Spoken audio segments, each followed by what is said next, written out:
Yo, I hope everyone's having a great day, a great work week. We have some news for the Philadelphia Eagles, a few things I definitely want to go over for today. I know it's a late video today a little bit. Usually my videos come out a little bit earlier, but just had some things going on. I have more errands to do later on, and obviously I have a work in progress going on here. So let's go over some news for the Philadelphia Eagles. I'm pretty excited. Got some cool things to talk about here. Going to dissect a little bit, so let's get straight into it.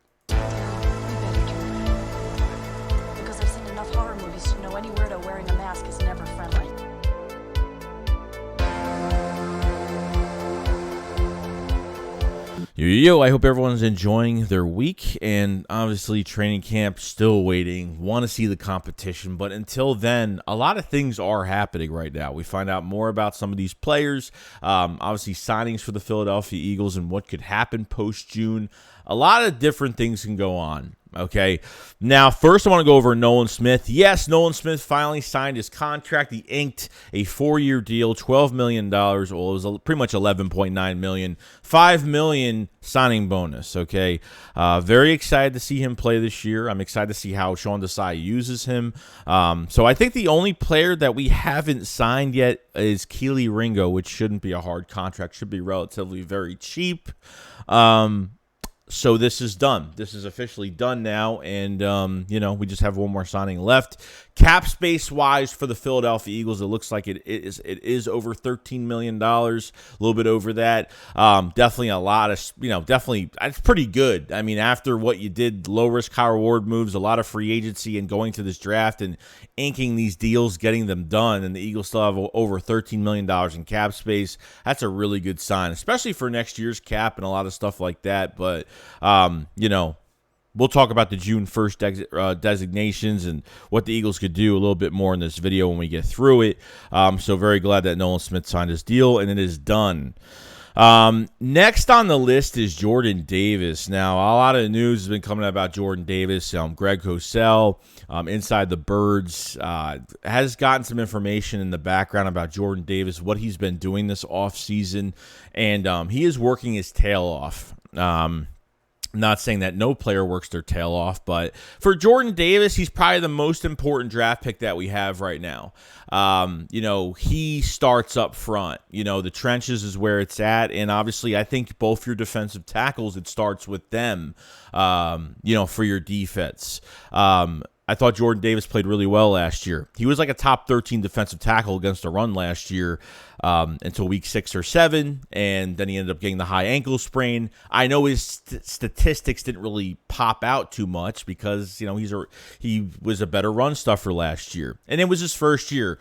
Guys, with first-round picks, I don't put too much into their first years unless they're like the first overall pick.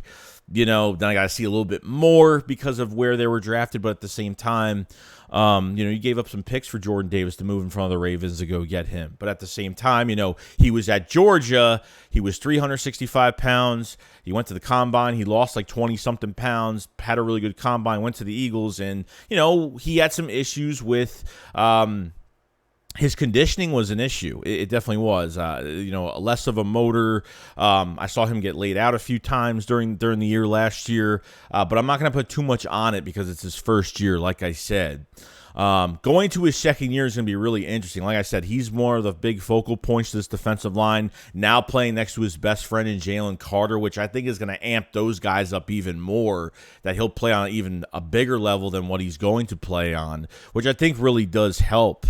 So the conditioning definitely needs to do better with his conditioning. And he's here to sponge blocks, guys. You know what I mean? Like, offensive lines really need to pick their poison with Jordan Davis, even with Jalen Carter. You know what I mean? They're not going to double team on defensive ends. That's why running backs are there to get those chip blocks in and stuff like that. But, you leave Jalen Carter one-on-one, and Jordan Davis is there to sponge up those blocks, take on those blocks and not get moved and be an immovable, stoppable force. Jordan Davis really can't get moved at all. I think he's just going to get stronger over time.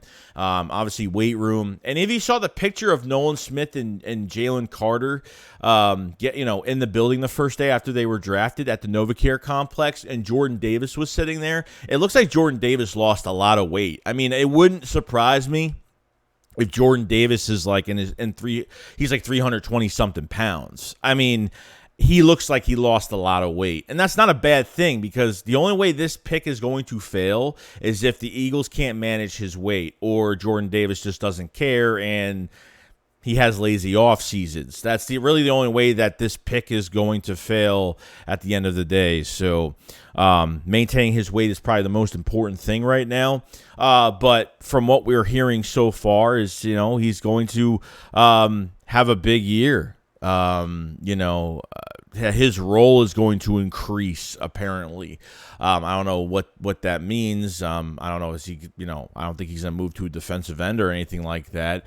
But maybe there is there's some promise right now that he, if he will probably most likely be the first in rotation. There's no doubt. People are trying to reminisce right now. Is it going to be Jordan Davis and Fletch? Is it really going to be Jordan Davis? Is Carter? Is he going to be next to Jalen Carter in the rotation? Is it, and then you're going to have Street, Kadavius Street and Fletcher Cox, you know what I mean? So, there's some different combinations you could do against certain matchups, in rotation with this defensive line, keeping guys fresh. It wouldn't surprise me if Jalen Carter starts next to Jordan Davis start of the season. It really doesn't. I know first years are first years, but I think Jalen Carter's going to do a lot better than we all thought in his first year. And like I said, there's Hall of Fame defensive tackles that didn't have double-digit sacks their first years at the position. Warren Sapp only had 3 sacks his first year in his career. Some guys do better, some guys do worse. It's just sometimes it's a time stigma. You know what I mean, on what they do. And I think Carter's going to blossom, this year. I think he's going to do a lot better than everyone thinks he's going to. And obviously playing next to these other Georgia guys and, Jordan Davis and Carter, I think the motivation is going to be there to even play even better, which is great. So good things to hear about Jordan Davis. I can't complain about it. Just got to work on that conditioning. You're here to sponge up blocks. And if you have that one-on-one, if Jordan Davis ends up having that one-on-one, then, yeah, you're going to be successful. And Jordan Davis is going to do a good job with that pass rush. So I think there's good things to take out of it. You know what I mean? It's good to hear news like this, because Jordan Davis is, I think, probably the most important piece on our defensive line for years to come. So, and really it's because of his size and, he's got all the talent in the world, and the athleticism he has and the speed that he has, the first step of explosiveness that he has coming off the line. It's a rarity at his size for what he could do. But I think there's a lot of good things to take out of it. I know I was kind of ranting a little bit, but I'm excited about Jordan Davis. I think a lot of these guys have been working their tails off. Jordan Davis especially now with Jalen Carter coming in. I think it's just got these guys extra motivated since they're going to be playing together now, which I think is awesome. All right, so next on the list right now is the Eagles' June 1st designation. What's going on? There's going to be a lot of trades going on. There's going to be some free agents that are probably going to sign by June 1st or probably in that week. We hear news that the Eagles have interest, and what's the next move for the Eagles? Heard about Patrick Queen, that, it wouldn't shock. Some beat writers said it wouldn't shock them if Patrick Queen was, that the Baltimore got a phone call right now and kind of work something out for Patrick Queen to come to the Philadelphia Eagles, since, the Ravens are not going to pay him. But I think another one that's probably the most realistic that I see happening, as much as I really want another body at linebacker, I think defensive end. Yannick Ngakoue has been putting videos up that he's ready to go. And Yannick has a lot of interest in the past coming to the Eagles, okay? Yannick has been productive every single year. I think he had 9.5 sacks last season. So still a very productive player. Even if it's an older player, still very productive. And I don't see why not. Really, everywhere he goes, he puts the work in. You know what I mean? I think would be a perfect fit for the Philadelphia Eagles, especially, when he was leaving the Jags and he really didn't have any say in it. But, he really lured us fans to believe that he was signing here, that the Eagles were going to have interest in him. But unfortunately, I think he was on a tag at the time and we just couldn't get it done, and it was going to cost too much money. Realistically, something could happen here. I think they'll add another guy to this defensive line. I mean, there's already rumors that Derek Barnett could be cut, that even if it's not Yannick Ngakoue, and I'm only linking him to the Eagles to Yannick Ngakoue just because he had a lot of interest coming here, okay, a few years ago. But at the same time, Leonard Floyd's another one they can have interest in too. And I think, he could play outside linebacker to defensive end, but Leonard Floyd would be a pure edge rusher for us. 9 to 9.5 sacks the last 2 seasons he's had 9 to 9.5 sacks, which is another guy. Frank Clark still available. Jadeveon Clowney still available. There's defensive ends galore available right now. Just depends on, it's going to be a short-term deal, 1 year, 2 year deal, and price at the end of the day. I would try to get one of these guys in for 2 years. I would do a 2-year deal if I could, where the second year, if something gets hurt and they get hurt or something like that, it's not going to count against the cap too much, some cap flexibility or something. But I would try to bring in one of these big-time vets really, for the next 2 years, just because within the next 2 years for the defensive end position for the Eagles, you're losing Hassan Reddick after next year. Barnett's gone after this year. Graham could retire after this year. We don't know what type of season Graham's going to have. Had his best season, double-digit sacks, first time in his career last year. Is he going to do it again? I don't know. And I'm really not expecting him to get double digits. Like, even if he had like 8 to 10 sacks, I'd be happy with it. Even like 7 to 9. I don't care what it is in that range. You know what I mean? So you could potentially lose 3 defensive ends the next 2 seasons after this year and after next year. So if you bring in another guy right now, or if Hassan Reddick has another monster season, they could pay him a little bit more next year if they want. So they always could bring Hassan Reddick back after next year as well. But I would bring in one of these guys on a 2-year deal and see if they can last over a year, and if they could join our team in 24, then great. I mean, I'm not just looking at this year, I'm looking for next year too. So I would definitely ink in a 2-year deal but most likely this will probably be a 1-year deal for the Philadelphia Eagles when it comes to these defensive ends. So we'll see. I think there's a lot of interest. I think there's 2 moves left in the Philadelphia Eagles right now. I think they want to add another linebacker. I think they really need to add another body there. And number 2, I think the most realistic options are going to go after another defensive lineman, whether it's, like I said, the names I just said, and Frank Clark, Jadeveon Clowney, Yannick Ngakoue, some of these guys, Leonard Floyd. The only rumors that we've heard so far as of right now, they have been linked to Leonard Floyd.